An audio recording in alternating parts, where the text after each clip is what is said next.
Your TSH keeps going up. You're on thyroid medication. Your doctor keeps raising the dose. Maybe they've added in a couple more types. Everyone assumes you need more. But what if the problem isn't the dose, but it's the signal? What if your thyroid can't respond properly to TSH? Surprisingly, this is a rather common scenario. I'm going to explain why a rising TSH can be a signaling problem, not a hormone shortage, and what actually restores sensitivity. This is something that most doctors never think about. I'm Dr. Alan Christianson, a naturopathic endocrinologist with 30 years helping people treat their thyroid issues naturally. So let's think about this like a doorbell. If you hit a doorbell and you hear nothing, you might push it harder and harder and harder, but more often. Sometimes it's not a problem of how hard you're pushing it. There might be a dead battery or the wiring might be disconnected. That can be exactly what happens when TSH is rising, but your body already has enough thyroid hormone. And here's the mechanism behind that. It's called TSH receptor signaling.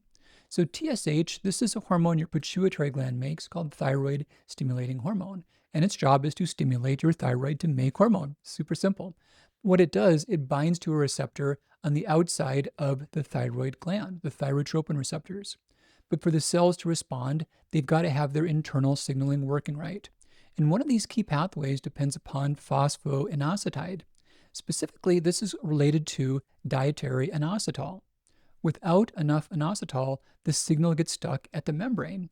The cell can't quite hear TSH. It's like the doorbell's getting pressed, but nothing is really happening. Now, inositol, it's pretty interesting stuff. It's been debated as to whether or not it should be called an essential nutrient. And most discussions are leaning more toward that. It's a B vitamin-like substance. We do get it from our diets, mostly from whole grains, legumes, and beans. And it's something that we need for energy production and also thyroid metabolism. Now, the big wrinkle is that there's a lot of people trying super hard to get healthier, and they're following just some popular diets that cut out many food categories. We see this on Paleo, AIP, or extreme low-carb diets. These can often eliminate entire food categories that can be among the only real dietary sources of inositol. And down the road, their inositol stores deplete. Their thyroid gets less responsive to TSH, and then TSH rises to compensate, even though other hormones look okay. A classic pattern that I see is someone who's been really strict paleo or AIP for a couple of years, and their TSH keeps creeping up. They're on medication. The dose should be plenty for their body size. They're taking it regularly, but their TSH keeps climbing. Maybe they're also getting some nodules to grow. The doctor keeps upping the dose, and it doesn't really help that. That's a classic sign of possibly inositol being a factor. And the great thing is you can help that without having to go back to gluten or add in things that you wish to avoid. You can supplement with this directly in purified forms. It can also be found in gluten-free grains, beans, and a little bit in things like citrus and cantaloupe. So getting it back into the diet can make a big difference. And studies have shown that inositol plus selenium together, they can lower TSH and lower antibodies.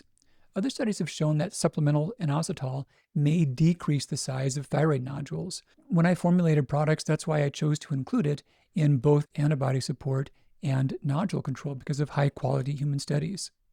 So if your TSH keeps rising, just know that it may be more than a matter of medication. It could be the signal not getting received properly by your cells.